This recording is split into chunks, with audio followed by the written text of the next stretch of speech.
If you're anything like me, you don't wake up until you have your morning coffee. And good morning and welcome to Waking Up with Don. I seem to be, losing a little bit here at Checkers. Oh, geez, see, I'm shaking already. And I'm here with Jerry and Monique Williams at Deja Brew out here on Panama City Beach. Guys, thanks for the coffee. Thank you very much. I really need this more than you know. You have no idea. Thank you, Lisa. Thanks. Jerry, your coffee is legendary on the beach. And what makes it so different from the coffee that you might get in other places? Our coffee is roasted right here on site. Yeah, I see. You've got bags of beans and things big in bags. there. We got 60, 69, 70 kilo bags of green beans. We roast them, turn them into roasted coffee. We're roasting 3-4 days a week now to keep up with our customers. So you take raw beans, green beans. You roast them, you grind them, you age them, you brew them, and you're not going to get a fresher cup of coffee anywhere. Nope. What got you guys into this? I mean, you're obviously a I coffee was looking lover, for right? a good cup of coffee and waylaid her into looking for a good cup of coffee and did not find it until I started roasting my own coffee. I bought a little home roaster, ruined the first 2 batches, got lucky on the 3rd batch, and we got hooked roasting. But you've taken this even a step further, where you actually grow your own coffee too. Yes, we have our coffee farm is in Costa Rica, in the Rosi Valley, and we've got 21 acres with about 50,000 coffee trees on it. So you grow your own coffee. So you're not only roasting it and everything, you grow it. So you got it from very beginning to the end. To the cup. So from the farm to your cup. Well, we got to run off to a break, but maybe on the other side of these messages, you can show me around and show me how all this is done. Monique and I will be glad to. Okay, we'll be right back after your local weather, brought to you by the West Pittman Law Firm. westpittmanlawfirm.com. I'm here in the roastery of Deja Brew, fondling beans. And Jerry, can you tell me a little bit about these beans? Are these the ones that are grown on your farm in Costa Rica? These are green coffee beans. We happen to have beans from 12 different countries.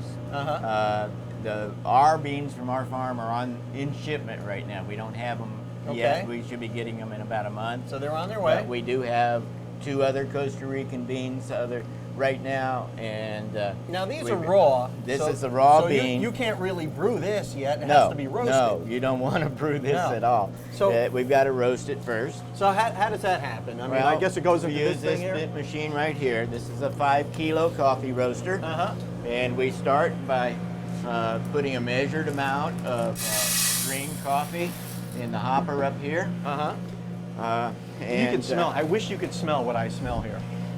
The roaster is preheated to 380 degrees, and once it gets to the proper temperature here, I've got to get down to it in about 4, 3, 2, 1. We dump the beans into the roaster. They're going in there. The roaster is turning around. Heat is being applied, and the roasting process So is they're being started. tossed as they're being roasted? Yes, there's the drum in there has got vanes on it that keeps the beans agitated and keeps them from pooling in the bottom of the drum, the roasting drum. We're going to take the temperature down until it equalizes. The beans are cooling the chamber right now because they were cooler than the... So how long does the roasting process typically take? It typically takes approximately 15 minutes, give or take a minute or so. I'm doing a lighter roast on the bean. I'm doing a Brazil this morning.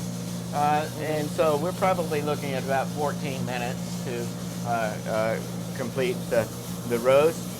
I have my little computer set up over here so that I can keep track of the roast minute by minute as we go through the roasting process, making sure that we hit our temperature marks every minute and keep a consistent temperature going. We'll be right back after your Max Biz tip from Zenobia. Hi, Zenobia Andrews here, your business system strategist, and I am always delighted to be inside the Max Out Studios bringing you your Max Biz tip for the week. Now, Today's tip is super, super special. It's super exciting because I'm going to share with you something that I have not told anybody about. And that is the release of my upcoming new book entitled All Systems Go, a solid blueprint to build business and maximize cash flow. Somebody say money, money, money. Yes, yes. I am here because I understand as an entrepreneur, in business, sometimes you feel like your business suffers when you're not around and you're saying, surely there's a better way. And as an entrepreneur, you probably say sometimes, I'm not getting the results that I want. I want better customer relations. I want improved profitability and more better systems to improve my efficiencies. And so I'm here to share with you that building business systems will eliminate that frustration. It will eliminate that waste that you have in your business, and it will dramatically improve profitability, loyalty, and growth in your business. And I am here to support you in that area. Listen, I'm Zenobia Andrews, your business system strategist, and I am here to support you every step of the way. You can reach me at www.zenobiaandrews.com, and if you follow me on social media, I'll follow you back, and let's continue to press towards the max. Welcome back to the show. We're going to spend a few minutes with David Powell from Innovations Credit Union. David, what's cooking at Innovations nowadays? Man, Don, we always got something going on over there at Innovations. Just trying to spread the message of we got some free checking accounts. We're making all kinds of loans. Did I hear you say free? Free checking, Don. It's unbelievable. That's one of my favorites. For both individuals and businesses. Something that did just recently, we rolled out a brand new car loan rate at 1.29%. Wow. So limited time only, come buy a car, 1.29%. You are giving cars away over there, aren't you? Well, not quite. Almost. But speaking of cars, while we're not in the car business per se of selling them, it turns out we do have a few. Oh, so, do you? That we've secured from some borrowers that didn't want them anymore. And Really? so if you wanted to see what kind of cars we had to offer, you can find that on our website. Really? innovationsfcu.org. Innovationsfcu.org. I can fish around in there, and I can find some cars that you guys have. We've acquired some. That you acquired some. And I'd be glad to make a loan for those. Obviously. Yeah. And I'm thinking it'd be a pretty good price, too, on Pretty those good cars. price. Yeah. As low as 1.29. Obviously, you have to have qualified credit. And Certainly. those kind of things. Well, that's actually pretty cool. Now, tell me about the credit union. What's the big difference between a credit union and a bank? Well, credit unions are non-profit, member-owned organizations. When you go down to the credit union, they say you have to be a member of the credit union, and to be a member of the credit union simply means you have to put $5 in a savings account. That establishes your membership. And so to be a member of Innovations Credit Union, you have to live, work, play, worship, volunteer. You have to do some activity in Bay And by law, County. you guys are kind of limited as to where you can bank. You're not a big nationwide thing. Nope. You're a local, community-based. We are just in Bay County. So the difference is credit unions are owned by their membership, and banks are owned generally by shareholders, investors. By corporations. Like corporations. And so at a bank, they are driven mainly to focus on the enhancement of the value and price of that stock, of their shares. They have a responsibility to their shareholders. You'll find that most banks are fee driven. There's a lot of fees, a lot of charges for little things in most cases. Credit union is very basic. We got free checking. We charge you some interest on some loans, and we're not driven every day to enhance the stock price because we don't have stock. We're driven to provide value and service for our members. So every member, in a way, is an owner, aren't they? Every member is an owner. And every member has a say. Every year we have an annual meeting where the membership is invited. We have about 18,000 members. They do not all attend, but some do. And they have opportunity there to get an update about the state of the credit union in terms of our financial condition. They get opportunity to vote on the board of directors. And something you won't find at a bank is the bank customers don't generally go and vote for the board of directors. No, they don't.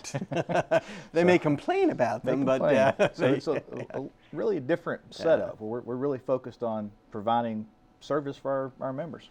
Now, how big is Innovations? How many branches do you have? Innovations has 6 branches, obviously all here in Bay County because we're a Bay County credit union. Our corporate home office, where all of our senior officers are and decision making, is on Thomas Drive, that office has been there for 40 years. They're on Thomas Drive across from Navy Base. Right. And then we have a branch, well-hidden branch on 23rd Street, right next to Publix, right across the street from your Fox Studios. That's here, right. Don. Right. I can stumble right across the street and do right some there, banking right there. tucked in a little side street by Publix for your viewers that may not know where that is. And then we have an office downtown on Jinx Avenue, just north of 6th Street. We have a new office in Callaway across from the Super Walmart. Oh, really? Okay. Yeah, a new office in Lynn Haven, That's where I bank. right next to Sonny's Barbecue. So I'm sure Perfect. you probably saw a little stop there for some depositing and some lunch. Little plug for Sonny's there. Yeah. And then we have an office at the west end of the beach, just west of Highway 79, and a little storefront out there. So 6 branches for coverage in Bay County. So if you live in Bay County, there's a branch near you. Very, very Now, likely. if I live outside of Bay County, can I be a member? You know, there are some ways to be a member. If you work, for example, in Bay County. So if you lived in Washington County and drove into Bay County for work every day, we can certainly qualify you there. It's easy enough. Well, how do I find out more about it? What's your website? Innovationsfcu.org. You can find us, or you could call 233-4400. David Powell, thanks a lot for getting us smart on Innovations Credit Union. You bet, Don. And we'll be right back. Welcome back to Waking Up with Don. I'm here with Jerry and Monique Williams at Deja Brew on Panama City Beach. Now, while that is roasting in there and we're getting ready for that batch of coffee to cook up, let's sample a little something here. Okay, what we're going to do is demonstrate what we think is the best way to make coffee. Okay. And that's by use of a French press. Oui. Okay. Monique, you like the French press, eh? We have some Costa Rica coffee here. And one of the things that you always want to do when you're creating coffee is be consistent, okay?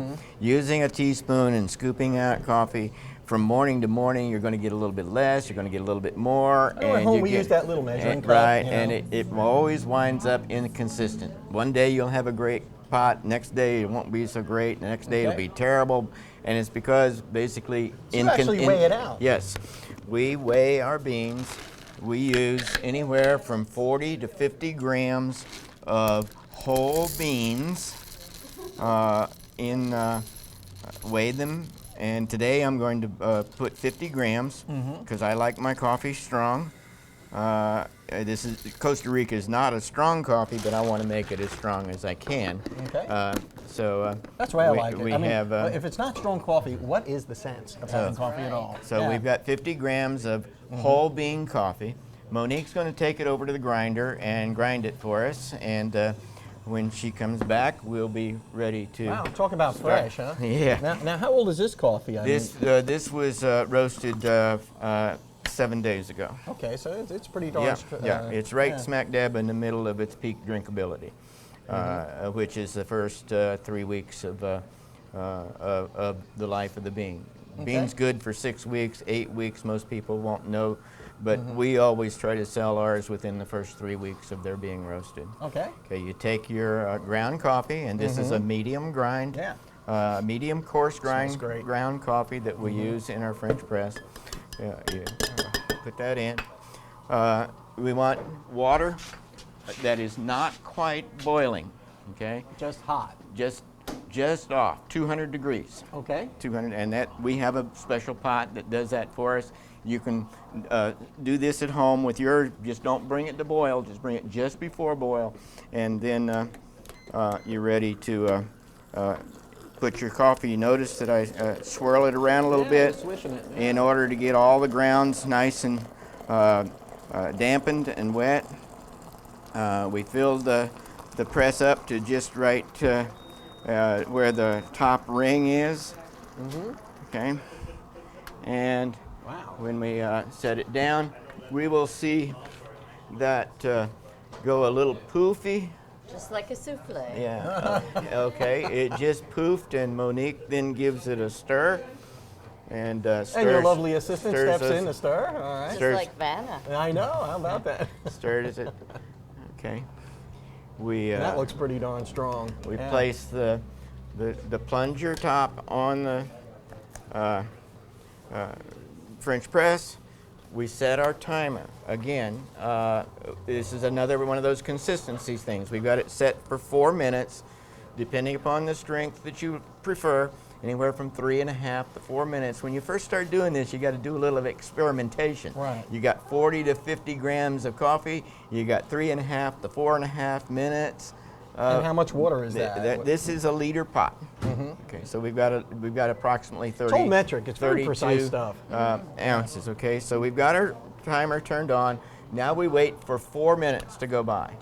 Okay, we're not quite 4 minutes yet, but a couple of things that I want to tell you about coffee in general. If at all possible, always use whole beans. Grind them just before you brew. The industry says that 20 to 30 seconds after you grind beans, they actually start going stale. So you want to get them into the pot and get water on them within that half minute after they're ground. Okay, storage is another problem. People are always saying, well, I put mine in the freezer, or I put mine in the refrigerator to try to keep it longer. Don't buy any more beans than you're going to use in a week or 2 weeks. There's our beeper beeping. Okay. So we will now turn what that do we do off. with this thing? We're going to take and slowly, ever so slowly, press down. And we're going to take Slowly. as long as possible, very slowly. As the while the we're- show runs out of while- time, while we we're- slowly. While we're going down slowly, just to finish off the last thought. Okay, I want to drink some of this before the segment is up. Don't ever put your coffee beans in the refrigerator or freezer. See, this is a process that just can't be rushed. That's right. Yeah. And if you want a quick cup of coffee, just come here. There you go. Great We have 3 coffees. We do 3 different coffees every day That's me. that we brew. We have a good, mild too. coffee, we have a bold coffee, and then we blend. We usually brew one of our blends. And like I said, with 12 coffee beans. Whoops, I messed up on that one. Yeah, that's fine. Hey, Monique, you gonna join me in some Oh, coffee? Yeah, here we go. You can never have enough. Oh, no, Too much coffee. We also sell the coffee presses here, and we have written directions on how to do a French press. So deja vu for all of your coffee needs, and bottoms up and Chin cheers. chin. Yeah, chin chin. Chin chin.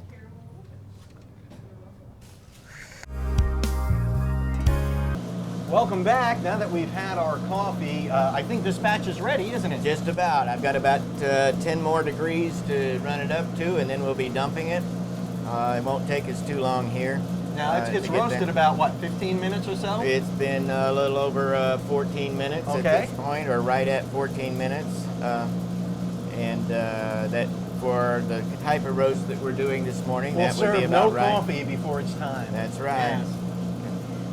Used to be an old The commercial. roaster is getting ready to turn off on its own. We've at a preset temperature. You just heard that happen. We let it coast a little bit up to the temperature that we actually want.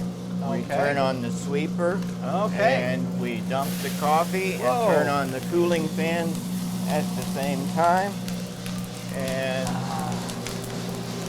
Wow, that is probably the strongest coffee smell I've ever smelled in my life.